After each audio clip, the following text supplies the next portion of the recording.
keeping you well. You can't spell narcissism without racism.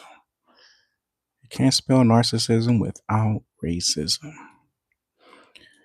And racism is a word that's kind of thrown around a lot. You'll notice when individuals are trying to speak up against unhealthy belief systems or individuals who have really just unhealthy or harmful behaviors. Oh, you're racist, right? It's almost like in a way it's a shield in some instances that's thrown around to prevent you from standing up and speaking out against the truth of what's going on.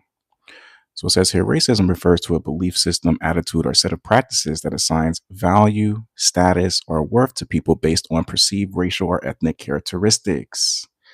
Say this again, racism refers to a belief system, attitude, or set of practices that assigns value, status, or worth to people based on perceived racial or ethnic characteristics.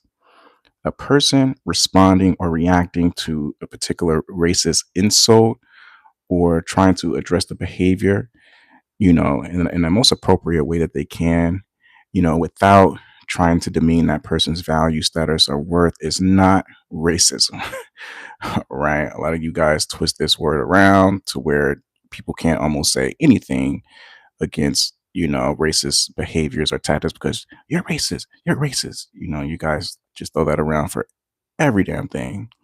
But it says here, racism refers to a belief system, attitude, or a set of practices that assigns value, status, or worth to people based on perceived racial or ethnic characteristics, often positing that one group, is inherently superior or inferior to another.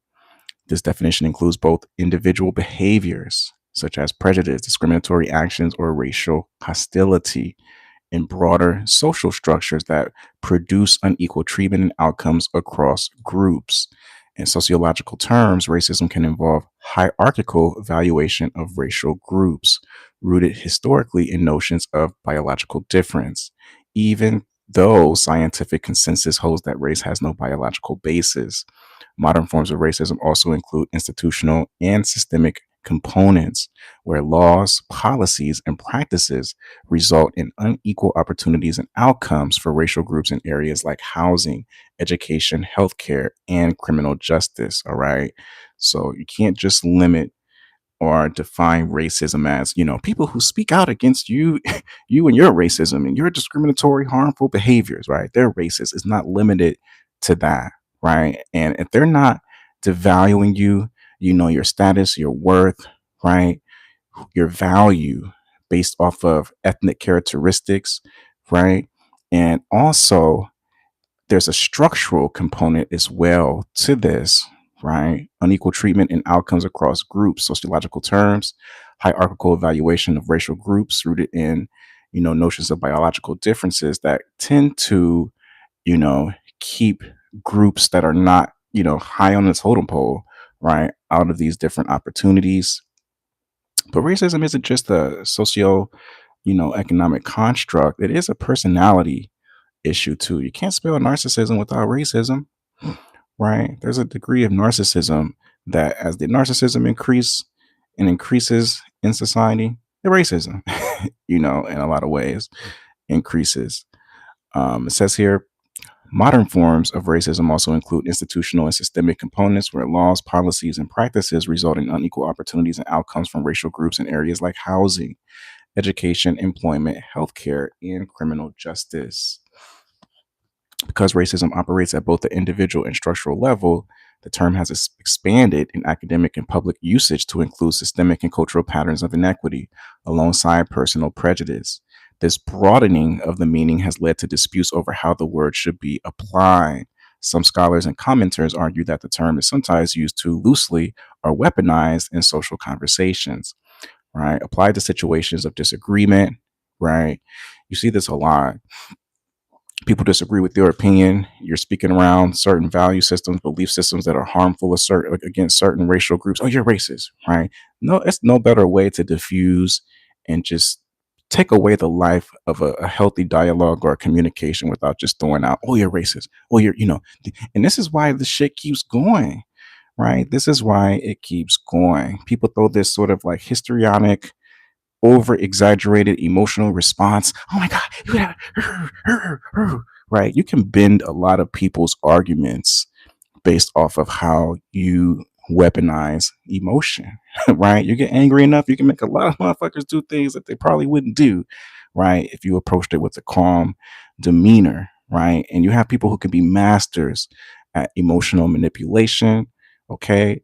Fused with sort of the misuse of the term racism. And then you can leave an audience feeling like, yeah, you are being racist, right? Look how strong and emotionally passionate this person is. And looking, and you know, what you're saying, right? And it just, no progress is made in humanity and around these conversations, right? No sort of discussions that are, helpful. This stuff has to be discussed and communicated. And, human beings have free will. So they don't want to discuss it. They don't want to communicate it. That's on them.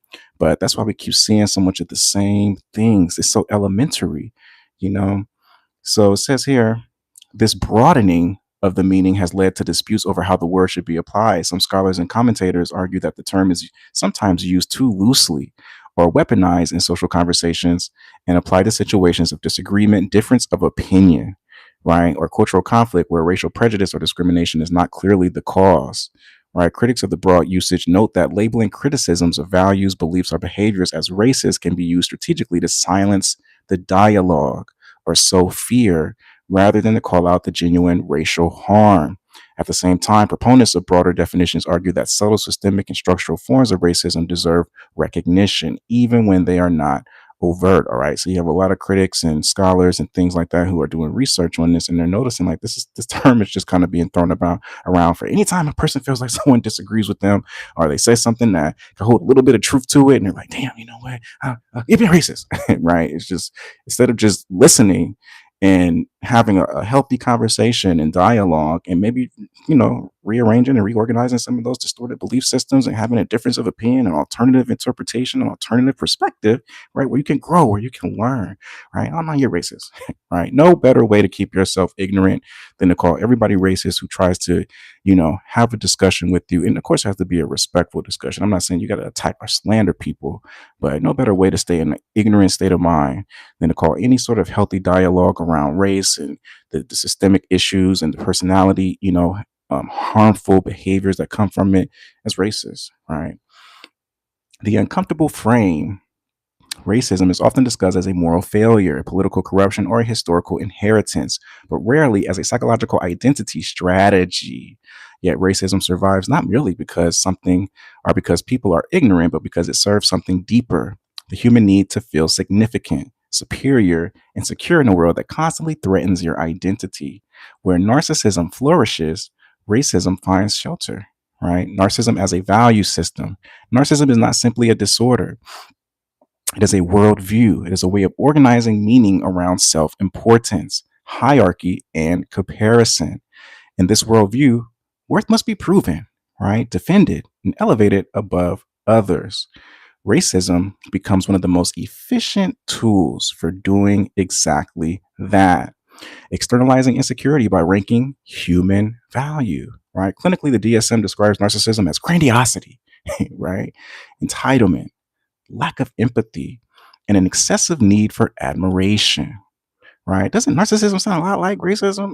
It's like, are they kind of the same thing? Were they were creating that? Were they kind of thinking like, hey man, I want to call this shit racism? I'm seeing a lot of these folks doing, but I don't want to say that because then I'm gonna lose a lot of money. Right? I'm gonna get demonetized. Right? Everybody's using demonetizing as a weapon. Let's kind of call it narcissism. Let's call it something else. I don't want to call it racism because that's gonna then we're exposed. Right? We'll take losses. We call it narcissism, right? But this is shit, just something to think about.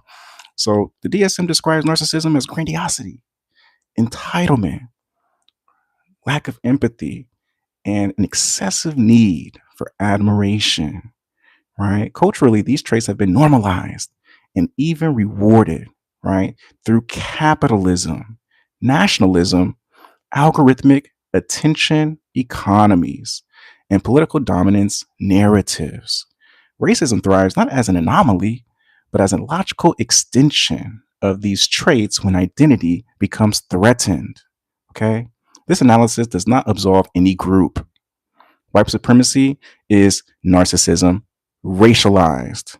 But narcissism itself is not racially exclusive. African Americans can be victims of racism and still internalize narcissistic identity strategies, right? Through colorism, elitism, tribal superiority, or moral exceptionalism, right? Trauma explains behavior, but it does not sanctify it. Okay.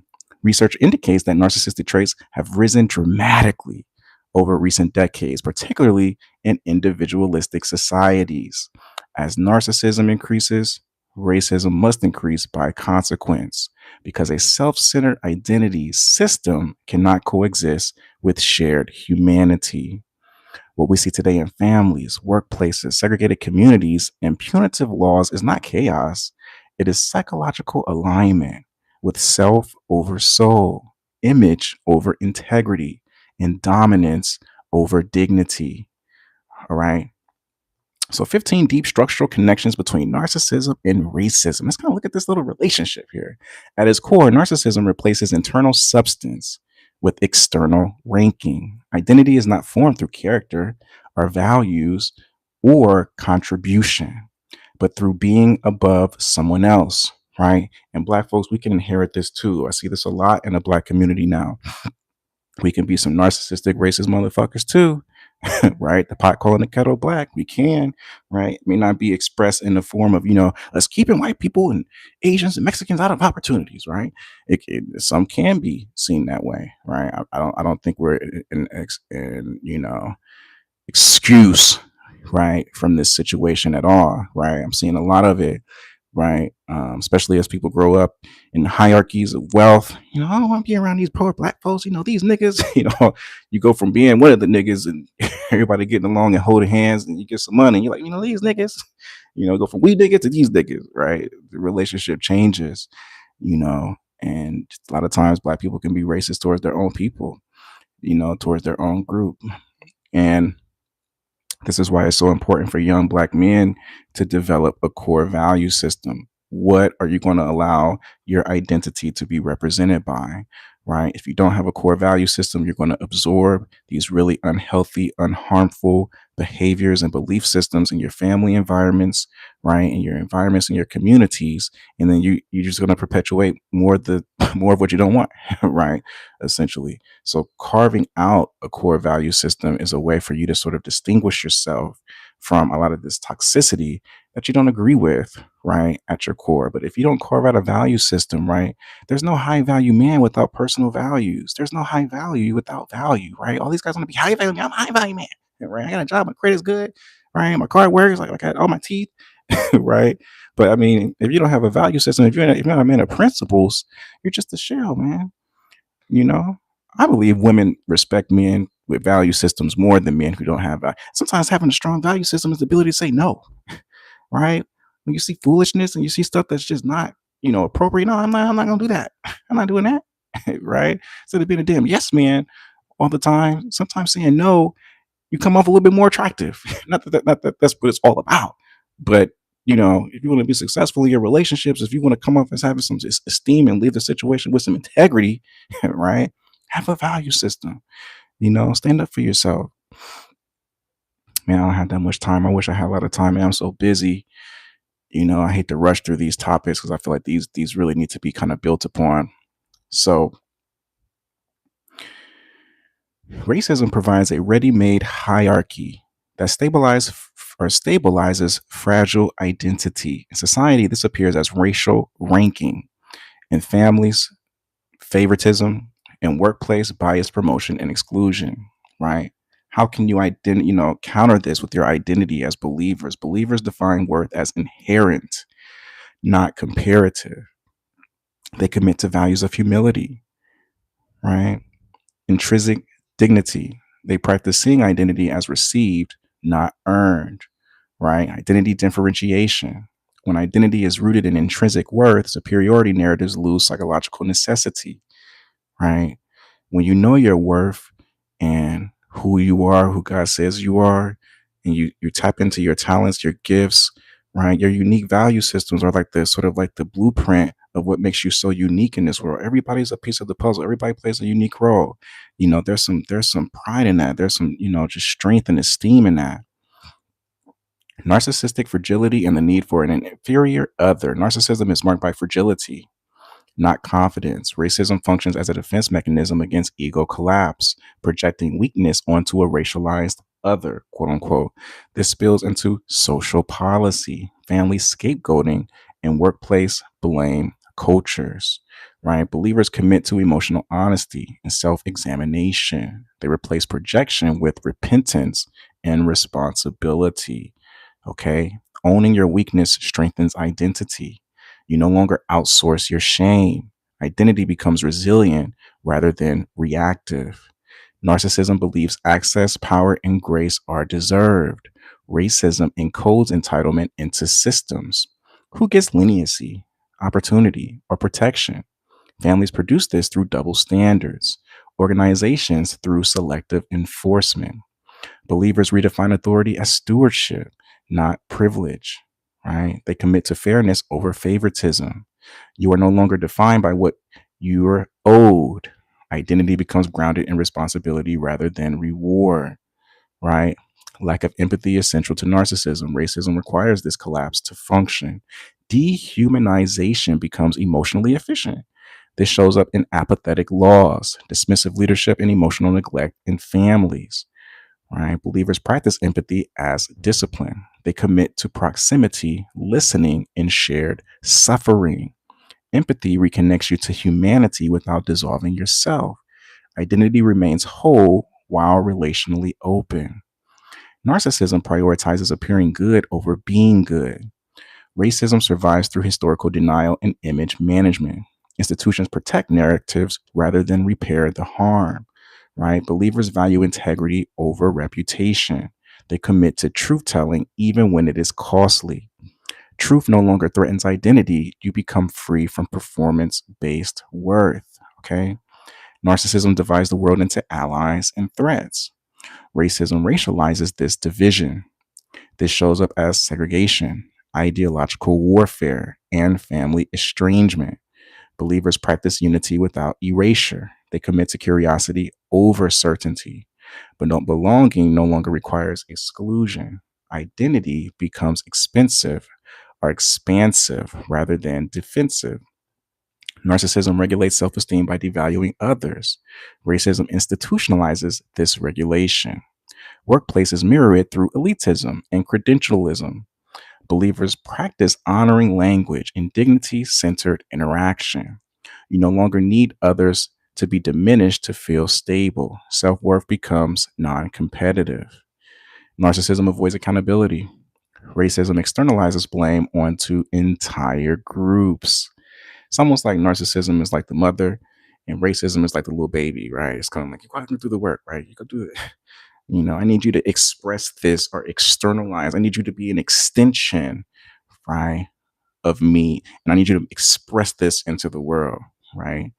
It's like the narcissism is like the internal sort of like reorganization around really unhealthy, harmful values and beliefs, right? And then it expresses and extends itself out into the world or expresses itself out into the world through racism, right? I believe there is definitely a connection there.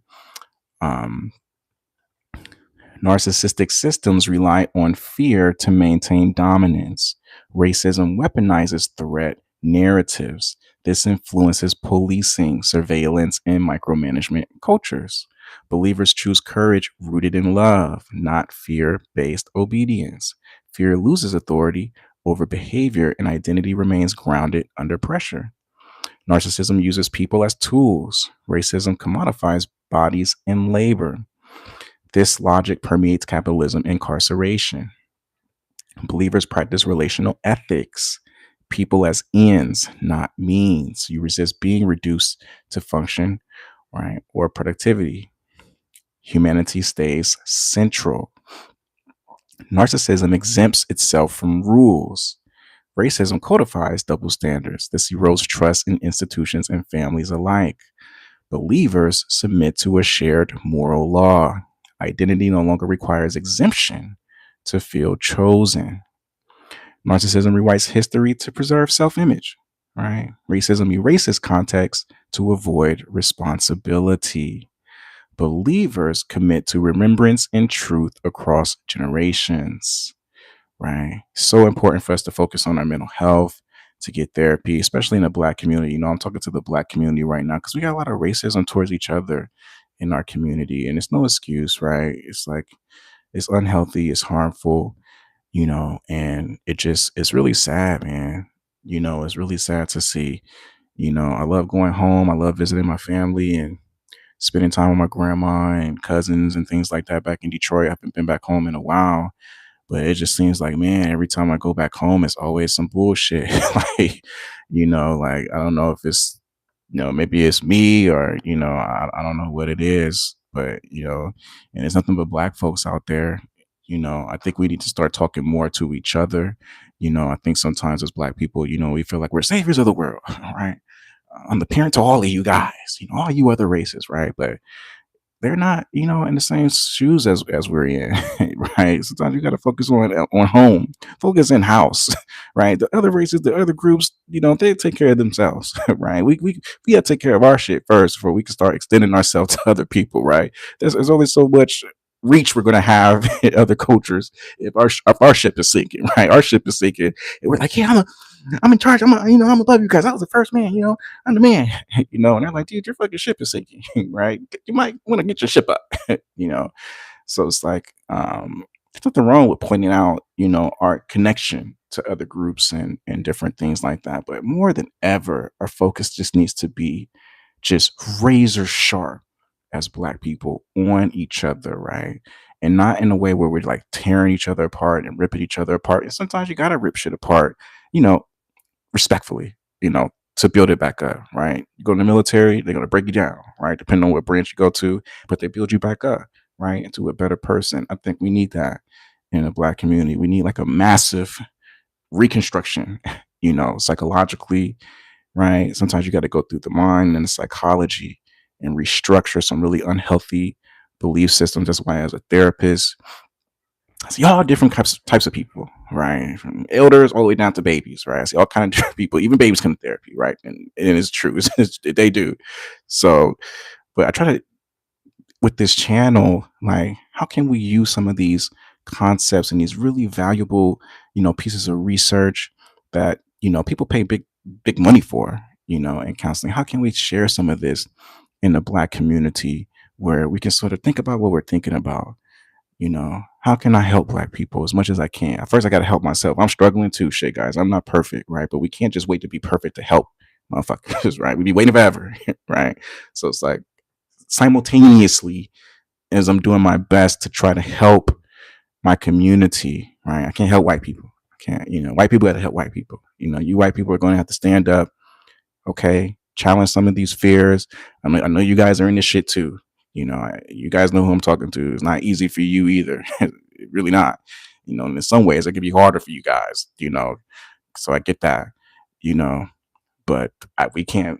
Black people can't save you guys, right? Because we're barely saving ourselves. So I think as a future Black leadership, man, if we can just focus in house, you know, pouring into each other's minds, calling out unhealthy belief systems, unhealthy thought patterns, giving them tools, giving them resources, skills, encouraging therapy, encouraging counseling. Hey, man, talk some of this shit out, man. Put your pride to the side, work on yourself, see things differently, right? Just some ideas. I'm not gonna have enough time to finish all this because I gotta work. I got about 8 clients today. I'm booked.